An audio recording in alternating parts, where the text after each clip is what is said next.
أعوذ بالله من الشيطان الرجيم. بسم الله الرحمن الرحيم. الحمد لله رب العالمين، ثم الصلاة والسلام على من لا نبي بعده، محمد ابن عبد الله وعلى آله وصحبه أجمعين.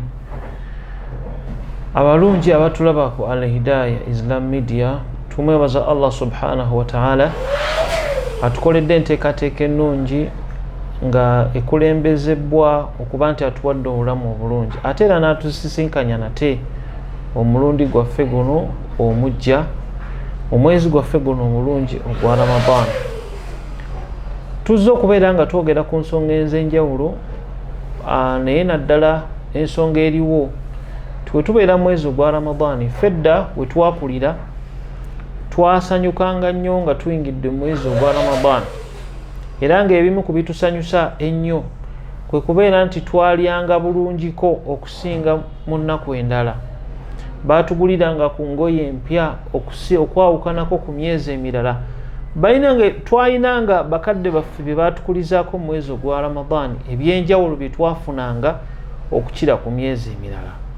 Kati bwe tubeera nga tuli mwezi guno ogwa Ramadan, naddala mu kwagazisa abaana baffe ab'obulenzi n'ab'obuwala okubeera nti basiiba, tuba tulina okuteekamu embeera ebaagazisa ibaada eyo okuba nga bagikola. Bwe tuba nga tubakubaagazisa, kiba kitegeeza tuba tulina okussaawo ebimu ku byenjawulo era ebiba biraga okubaagazisa okusiiba omwezi guno ogwa Ramadan. Mukkirize nga situnnaba kugenda mu musomo gwaffe, mbategeeze nti olunaku olwaliro sigenda kubanzika, wabula ndi ne Sheikh Abdul Nasir Rubega bwe tugenda okubeera nga tuttaanya ku nsonga eno eyaddala naddala ey'abataata bamaama, butya bwe tulina okwongeramu endabirira yaffe eri abaana baffe nga tubaagazisa okusiiba omwezi guno ogwa Ramadan. Tukoze tutya nga bataata, tukoze tutya nga bamaama.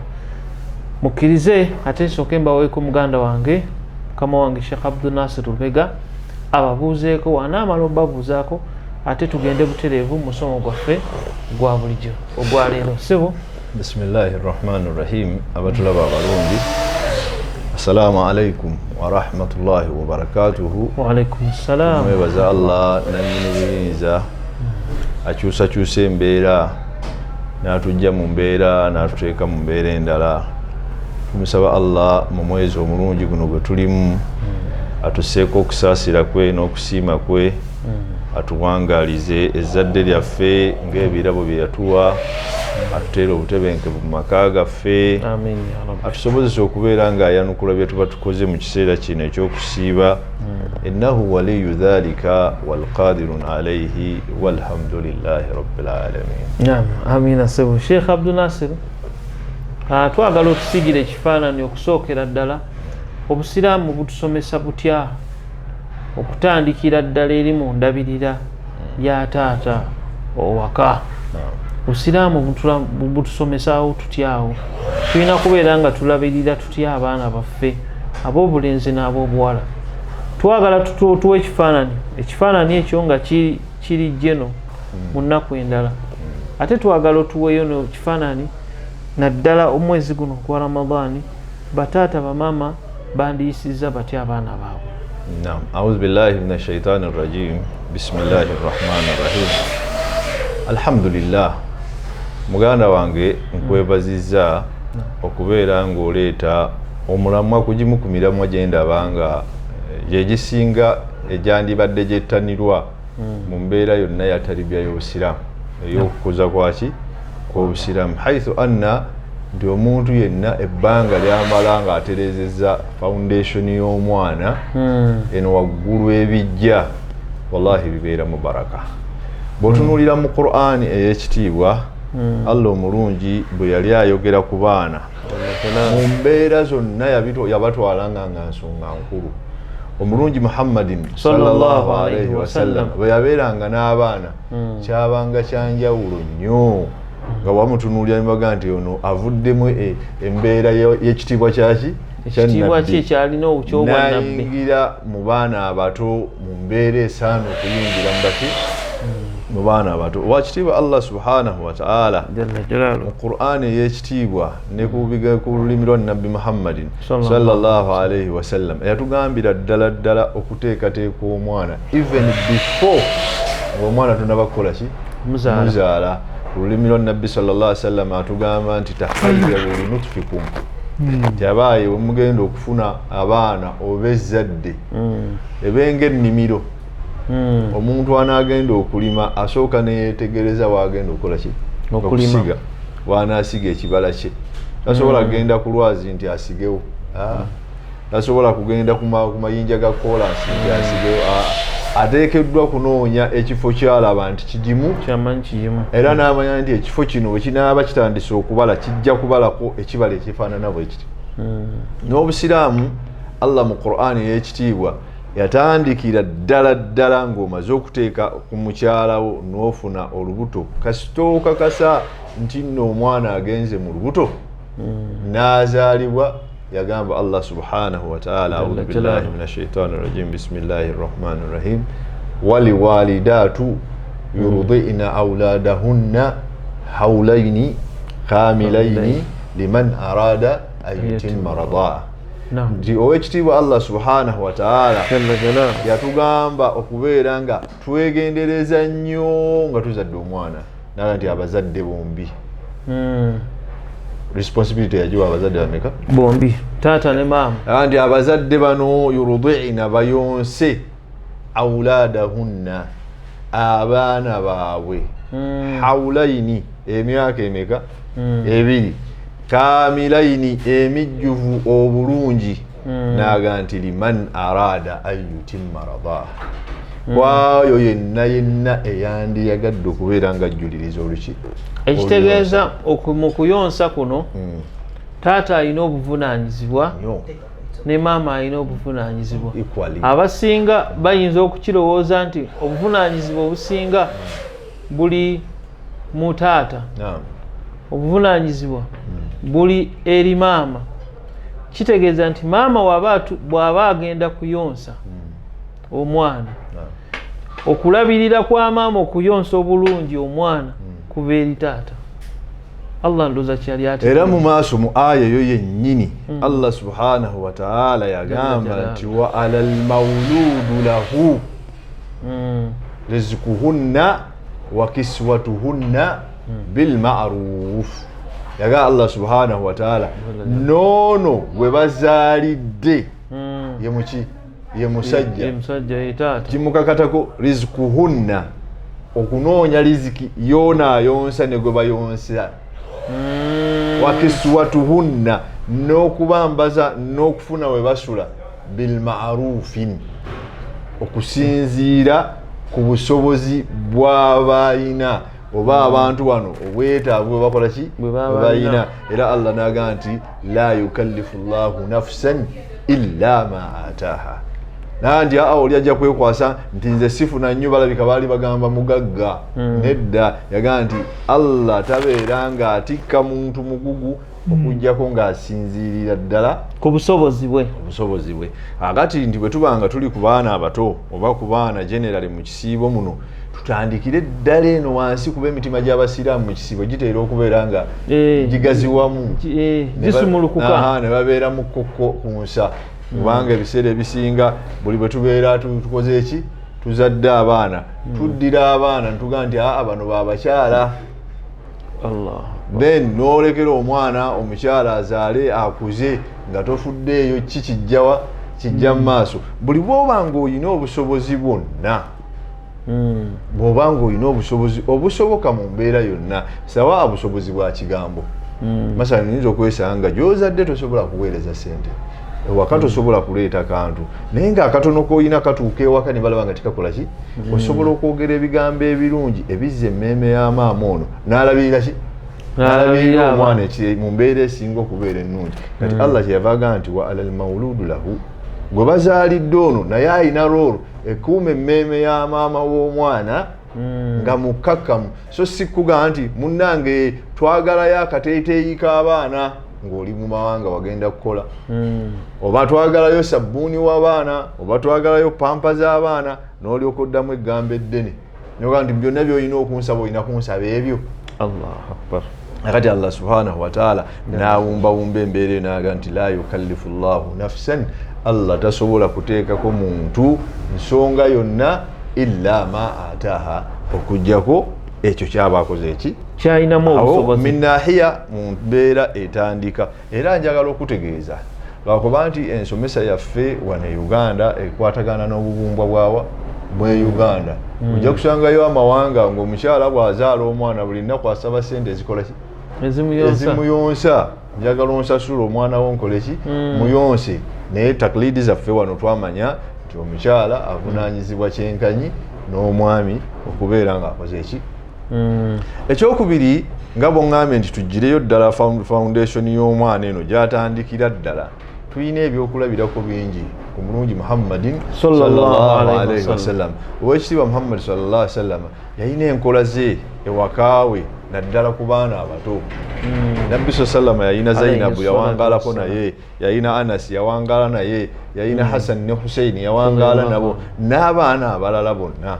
Naye omwana bw'atandika okuba ng'akola bwe bati, tulina system mwalina okukola ki okuyita.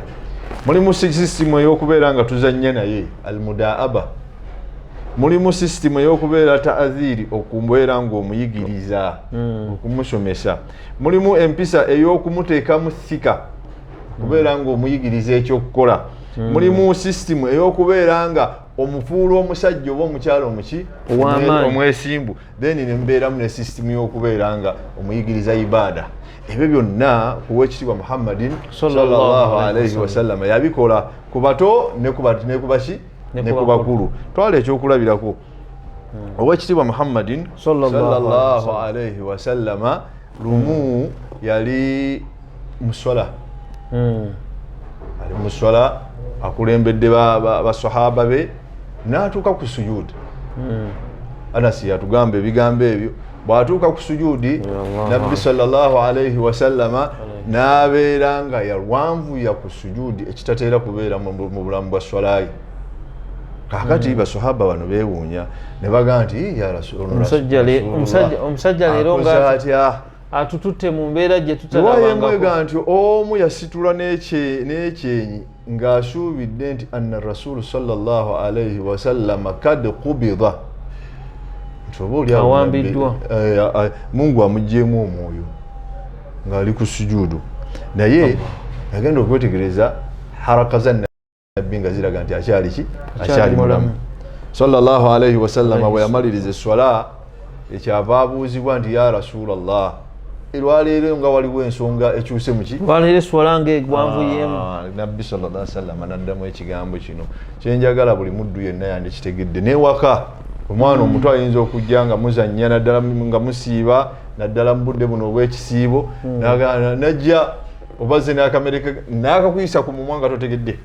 Waliwo nakirabako awo omu ku bakulu baffe bayina kaswiti nga bakakaabira, omukulu n'omuto bakakaabira, buli omu akaagala nga kyalina okukola alina okukalumamu, buli omu n'akola ki. Nambuuza ekyo ekintu ekyo kiramulwa kitya? Bakakaabira kaswiti kali kamu, omuto n'omukulu nga bwe baddiŋŋanako bonna baagala kaswiti ke katya kati nga kyalina okukola alina okukalumamu, buli omu amukole ki omuzadde. Oli omuto amuwe akakati kubanga yali asinga okwagala, ono omukulu amuwe akalumeko obulumi ate nga yasiibye. Awo hukumu ezaaliwo zaali mpanvu, naye badde njagadde kujjirayo. Kati ekifaananyi ekifaanana bwe kityo ojja kusanga n'ebifaananyi ebisinga awo. Naye Nabbi sallallahu alaihi wasallama mu hadisi yalina ekigambo kye yakozesa. Yagamba nti muzzukulu wange Hussein azze n'anfuula enfalaasi oba eŋŋamiya gye bakola ki gye beebagala, nennemererwa okubeera nga mutaataaganya, okubeera ng'ayinza okugwa ekigo ng'ava ku ki. Allahu akbar. Yayavaalwayo muki mu swala nti asooka amalirize n'ebibyo bino byazannya lukululwe ave ku mugongo then nsooka enveeyo. Nti responsibility nabbi gye yateeka mu bagoberezi be okubalaga ekifaananyi nti omwana omuto hukumu y'obusiraamu eyinza n'okuyimirira omwana omuto akole ki afiibweko. Era mu mbeera y'emu nga tuyimiridde awo nti ebiseera ebisinga tubeera ntulibeera mu swala, esswala oba ya juma, omuwalimu n'aba ng'akola ki ng'asaaza then mu kusaaza bw'aba asaaza ne kituuka ekiseera Mungu n'agera omwana n'abanga bakaaba mu audience n'osanga omwalimu nti okusaasira kwe mu kifuba kye nga kufunda talina mu kusaasira kw'amaanyi n'asooka akamulaaka n'asoma aya zonna zawulya nga yandiyagadde okukola ki naye kyalabibwako ku wekitiibwa Muhammadin sallallahu alaihi wasallama mulaaka eyasooka yali asomye erakanga aya nga ki nga mpanvu bw'agenda mulaaka ey'okubiri n'awulya buka atifulin akaana nga kali mu audience kakola ki namanya nti mubasaaze mulimu akaana akeetaaga okusaasira mulimu maama w'omwana oyo yeetaaga okumaliriza amangu eswala awa attention omwana we kyava asoma nisfu surati al-ikhlas n'asomako nti kul huwa allahu ahad n'avunnama n'atoola salaam yasomako nisfu surati al-ikhlas atulabe amulungi ali eyo nisgwe wakugamba nti suratu ikhlas nisfu yaayo ategeeza kul huwa allahu ahad ekitundu kyayo teina aya nnya kul huwa allahu ahad allahu samad faqala allahu akbar nti akuwa obuvunaanyizibwa obulaga nti omwana kuviira ddala wansi eno muteeke musika abeere ng'ayina okubeera ng'ayina ekifaananyi ekirungi nti omuzadde wange yafaanana nga bw'ati then ekyokubiri nti nabbi sallallahu alaihi wasallam era bwe tuba nga tuzimba omusomo gwaffe guno gujje nga guli ku baana naddala mu mbeera y'okubateekateeka mu kisiibo nabbi sallallahu alaihi wasallam buli bw'ozimba omwana n'asembera ku myaka eginaasiiba ekifaananyi kyazza kulabamu kyekisinga okubeera ekirungi ekyokusatu atalattufu bihim abaana bano bafuule nti musaaga museka kubanga ebiseera ebisinga gwe omusajja ojja n'ofuuka eka ng'olinga kibulooka n'obasanga nga bali kafirimu kaabwe mu kifo ky'okubagayidinga bagende mu kafirimu akasinga okuba akalungi otuuka ojja mu panozi z'amasannyalaze oba bagajagala kulaba mawulire gange oba otuuka okwata limoti n'okola byokola ki naye nga nabbi w'ekitiibwa omulungi sallallahu alaihi wasallam yasangako Aisha ewaka kuba Aisha yali mu myaka emito n'abaana abato nga bazannyamu baseka basussizza we bandibadde eddoboozi lisusu Aisha bwe yamulaba ne yeekanga nabbi sallallahu alaihi wasallam n'amugamba nti adaahum baleke fa innahu saa'atun fasaa abaana abo baleke bazannyemu basanyuke naga nti kubanga kiseera nakiki nakiseera byonna tulaba nti nabbi ayongera kuzimba mitima gy'abaana gino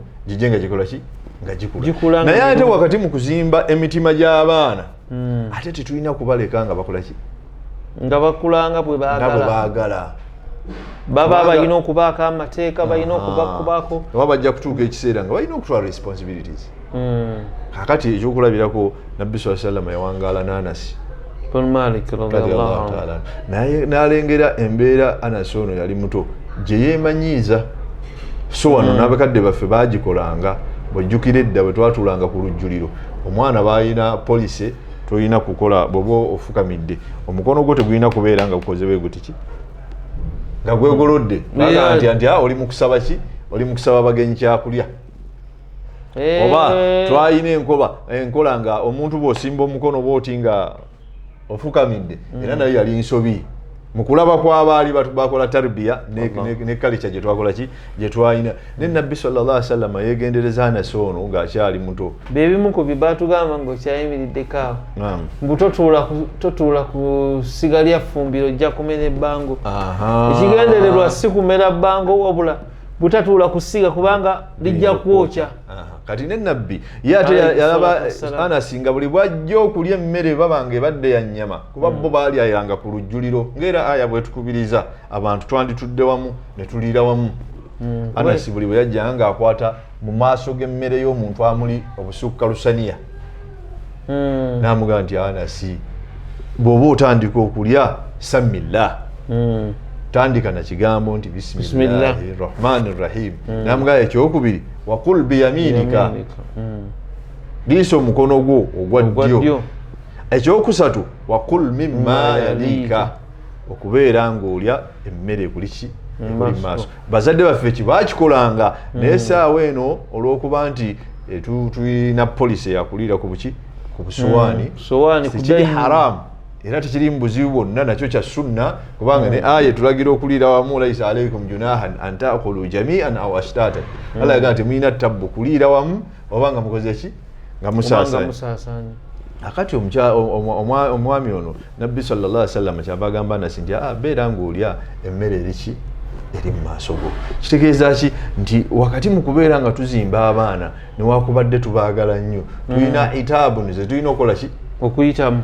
Ekyokuna kwe kubeera nga tuzimba thika fil aulad, omwana okubeera nga yeewulira namanya nti taata wange ddala ddala akola ki, akakasa. Kubanga lumu sallallahu alayhi wasallam yalina sahaba Umaru n'abalala, naye nga Abdullah bin Umar yali akyali mwana muto. Nabbi sallallahu alayhi wasallam n'abuuza basahaba be n'agamba nti mumbuulireyo omuti ogw'omugaso, ebikoola byagwo n'amatabi gaabyo n'emirandira gyabyo.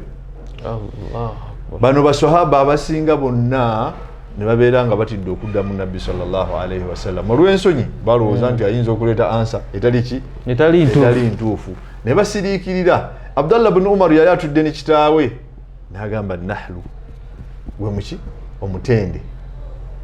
Nakati mu kwogera wakati okwogera omutende teyayatula kigambo ekyo, yasigala asirise, naye nga ansa agikoze eki, agifunye. Nabbi sallallahu alayhi wasallam bano bagaana okwogera, nabbi kyava baddamu nabaga nti gwe muti gwaki, gwentende. Abdullah kyava agamba kitaawe nti wallahi nabadde njagala okukola ki, okukyogera, naye ntidde nti nyinza okukyatulira awo ne mubeera nga mukola ki, munenya okubeera nga njogera wakati w'abaki, w'abantu abakulu. Umaru n'addamu omwana ono n'amugamba nti singa okyogedde kana ahabbu ilayya min sukutika, nti kyekyandibadde kisinga gyendi okusinga okusirika kwokoze eki. Kitegeeza nti omuzadde ono wakati mu kukuza omwana bwe mubeera we muli, omwana mugayidinge, omuyigirize nti mu bantu wabeerawo ensonga nga teri nnyo mu kuweebula, teri nnyo mu kukakkanya, teri nnyo mu kuyisa maloboozi ku bantu bakulu, muyigirize nti naye asobola okukola ki. Olina gonzijukiza looya mu kibuga w'amaanyi, yatula ne mutabani we mu motoka nga bava ewaka, n'atula mu kifo ky'omu maaso. Kati we baatuuka n'asangawo mukwano gwe muganda we, n'amugamba mutabani we nti adde emabega, omwana n'agaana. N'amugamba kino ekifo daddi kyange, nze ntuula wano. Byali bigambo bingi. Ekirungi oli gwe basisinkanye mukwano gwe yali musajja nga mutegeevu, n'agamba omwana kankole ki, kamuleke wano waliwo omulimu maama gw'ataakola bulungi mu kuteekateeka omwana ono, okuba nti omwana alabye omuntu omukulu ate n'asigala mu kifo ky'omu maaso. Kati mu mbeera eyo Sheikh Abdul Nasir, buvunaanyizibwa bwaffe naawe ali yatulaba mukwano gwaffe, buvunaanyizibwa bunene nnyo bwe tulina okussaawo mu nteekateeka y'abaana baffe, okuzimba generation eyo ejja mu maaso ennungi, abaana abalungi. Omwana yenna omulungi abeerawo abantu ffenna, bagamba mwana waffe. Omwana yenna omubi abeerawo oyo taata we, abeerawo maama we. Kkiriza sebo twogere ku nsonga, kati tuli mu kisiibo, naye ekisiibo kino enteekateeka tugikoze tutya? Abataata balina kuteekateeka batya mu kisiibo? Wakati bwe tubanga endabirira tulina okuba nga tulabirira, naye ate tutaddewo otya embeera ey'enjawulo naddala mu kulabirira abaana baffe mu Ramadaan. Njagala onzikirize Sheikhe, okutegeeza nti wakati mu kubeera ng'otegeka omwana, buli bwatuuka mu kifaananyi kyalaba nti akuze, bamutaddeko essirya lya kubeera nti naye asobola okufuuka omusajja, avaamu obuto obumufuula nti mukallafu, nti Allah subhanahu wa ta'ala naye amulagira okukola ekyo ekiba kikoze eki.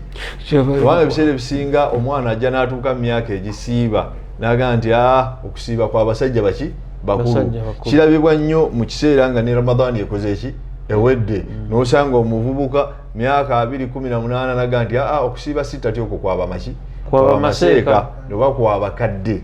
Naye Nabbi sallallahu alayhi wasallam yategeka abaana abato n'abavubuka abato okubeera nga babaako bye bakola ki. Nja kuwa ekyokulabirako nti waliwo amagye amanene ag'Obusiraamu agakulemberwako abaana nga bakyali baki bavubuka. Waliwo missions ennene ez'obusiraamu ezaalimu abaana abato nga bakyali baki bavubuka. Twala ekyokulabirako nti Nabbi sallallahu bwe yali asenguka okugenda e Madiina eyasigala mu buliri bwe n'omutima omugumu yali Ali yali mwana muto. Nabbi sallallahu alaihi wasallam yatikkako Zaid ibn Harith yali muvubuka muto n'amugamba nti akati gwa n'akulembera ejje. Nabbi sallallahu alaihi wasallam yalagirako Zubairi n'amugamba nti agwa agenda okukola kino. Kitegeeza nti abaana bano abato buli bw'omuzimba n'agenda ng'akula amanya nti ddala taklifa y'obusiraamu emukola ki emukwatako. Naye buli bw'omukuzanga mu Luganda kye bayita ngalo bunani ajaga nti tebinkwatako ebyo buli kimu nga takitwala nga nsonga. Wakati mu kutegeka omwana mu kisiibo kya Ramadhaani obusiraamu bwandiyagazizza nnyo omuzadde yenna okubaako motivation gy'ateeka mu mwana ateekako tahfizaati nti omwana ono nyinza omulimbisa akasente, omwana ono nyinza omugamba nti bw'onaamala okusiiba ekisibo kya Ramadhaani ekkanzu njajjambala. Era bakadde baffe we baakolanga osiiba ekisibo n'okimalako yidi osaalira mu kkanzu mpya osaalira mu ngatto mpya. Kaakati ate ekisinga okubeera nga kiri crucial nnyo Nabbi sallallahu alaihi wasallam yatugamba nti Mungu riziki gy'abawa abange maashara almuslimina ajja kubagabirira n'okubanywesa n'okubaliisa biduafaikum olw'abanafu be mulina ku miki ku migongo gyammwe. Abanafu be tulina ku migongo gyaffe abateekeddwa okuba nga balisiivinga riziki yaffe wa khasatan fi Ramadan be baana be tulina waka. Bazadde baffe balinanga enkola gye baakolanga nti ekisiibo kya Ramadhaani bwe kyatuukanga endya y'awaka yakola ki yakyukangira ddala. Bamanya nti abaana baagala ku kyennyanja kyajjanga, bwe bamanya nti akanyama kanajja kajja kujja, bwe bamanya nti kwega nti ne bakyusa embeera yaki era basookanga tuteerawo okuba obusiibuluka olumala esswala ne bakuwa obuugi, wamala obuugi ne mulya emmere, omala okulya emmere obudde bwonna. Kati abaana baaterekanga ebyokulyawo, yafunye ebyokulyawo kati nga mubirya akaseera ako nga mumaliriza bino, naye ng'okulya mu kisiibo bakadde baffe baateekateekanga ekiyitibwa kusiiba akawungeezi okuva ku tayimu eyo mwe musiibulukukidde paka enkeera nga wabaawo byakulya byokka ewatali gamba nti no byakendeddemu. Bataata abali abatulaba mikwano gyaffe tulwane nnyo nyini ddala okulaba nga mwezi guno gwa Ramadan bwe tuba tulabirira abaana baffe ate tetubateekamu mbeera egamba nti kaakati kulya nga kutono. Tulwane nnyo Allah subhanahu wa ta'ala tumusabe nnyo atuwe ebyokulya. Abaana bazadde abali abatulaba waliwo enkola egamba nti muzikiti wali basiibulukuka n'agaana okufumba ekyeggulo n'agaana okuteekateekawo ebyokusiibuluka olw'okuba ku muzikiti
famire okuba nti atugiramu abaana abalungi.